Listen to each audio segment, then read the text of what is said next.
Okay, Chapter 4, Power and Light. South Africa and Privatization. The people shall share in the country's wealth, provision in the Freedom Charter, written by the African National Congress in its first People's Convention in Soweto, 1955. It is always the same. The darkness seems to surge over 65 Maseka Street, and in the first dizzying moments after she awakes, Agnes Mohapi panics, unsure for a moment or two what to do. Should I wake Flora? Or maybe I should wash first. No, maybe there's an outage in the neighborhood. I should go to the neighbors to see if their lights are outed too. Then it comes to her like a thunderclap, rattling her uncertainty into submission, a bracing clarity that steadies her hands and calms her mind. Eskom has disconnected my electricity again. I will get dressed, walk to the payphone, and call the people at the Soweto Electricity Crisis Committee to restore my power. There is a chill in the late autumn breeze. It rustles the high veldt and stiffens Agnes's arthritic knee.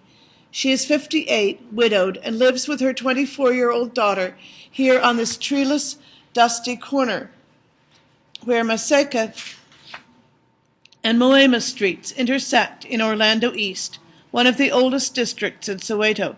She has no more furniture left to use as firewood, and even if she did, she says she wouldn't.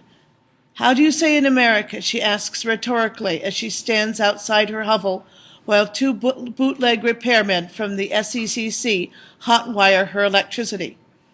I'm sick and tired of being sick and tired.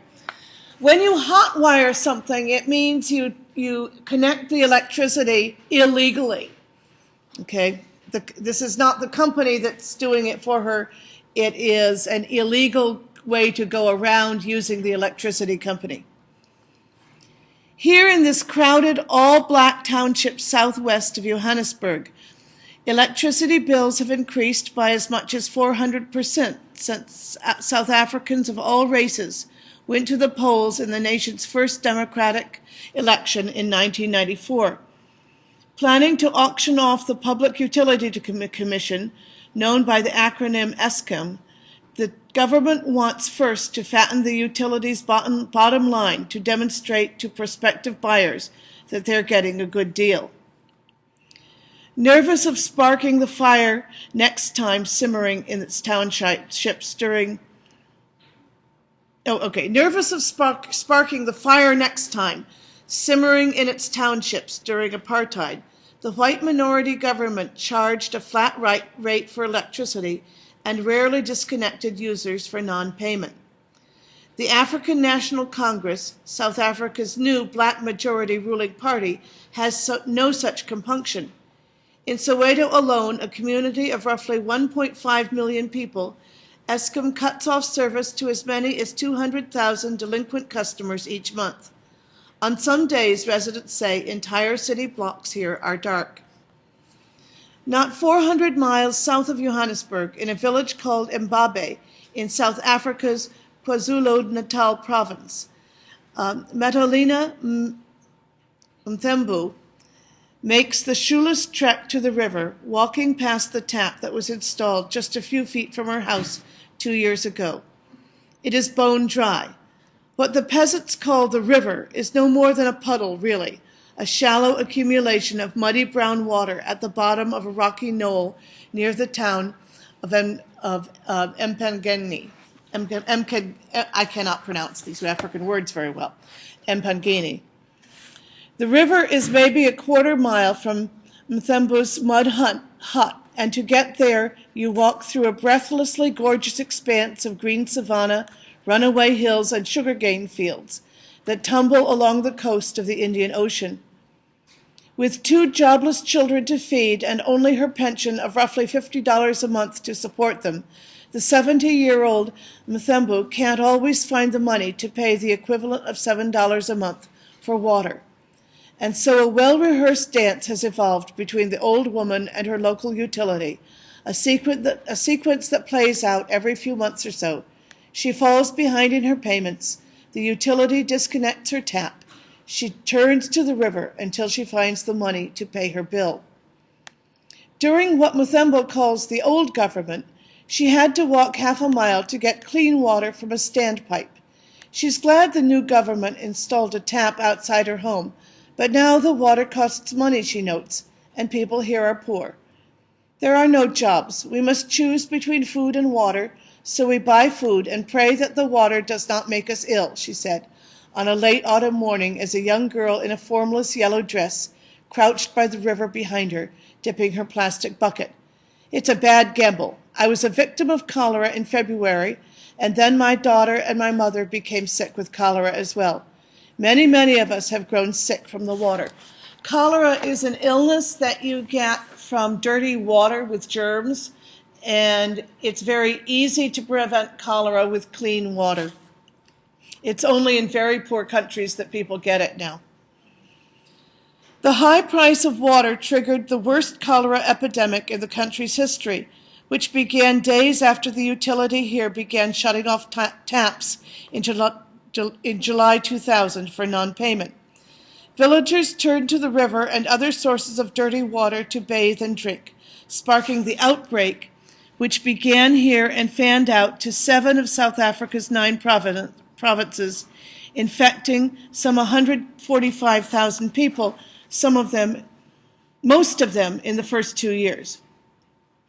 In this nation of 46 million people, the effort to privatize the economy has constructed a sprawling Potemkin village, often without water or light, the hollow facade of a country appearing to take a great modernizing leap forward when it is actually taking a step backward. Since Nelson Mandela was sworn in as president, the ANC has built nearly 2 million new homes, expanded the electrical grid to include 4 million additional households, and reduced by nearly three-fourths the number of South Africans without running water.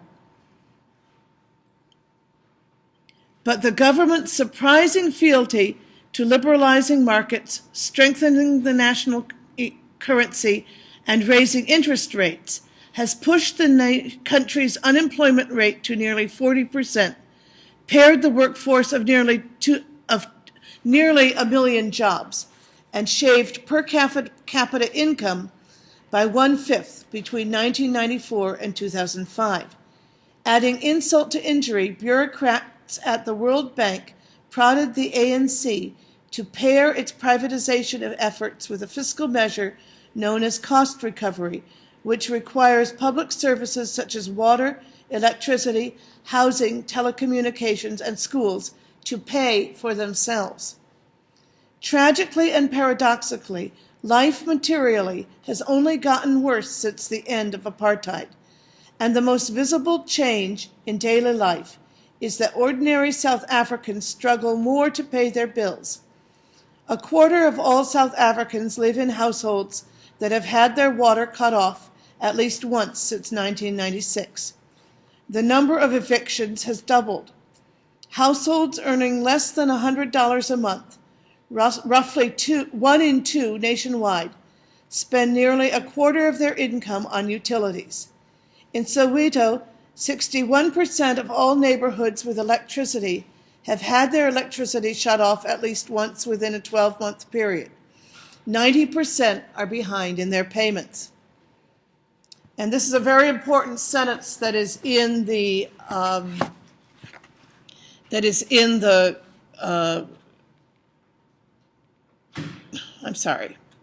This sentence is in the forum to talk about.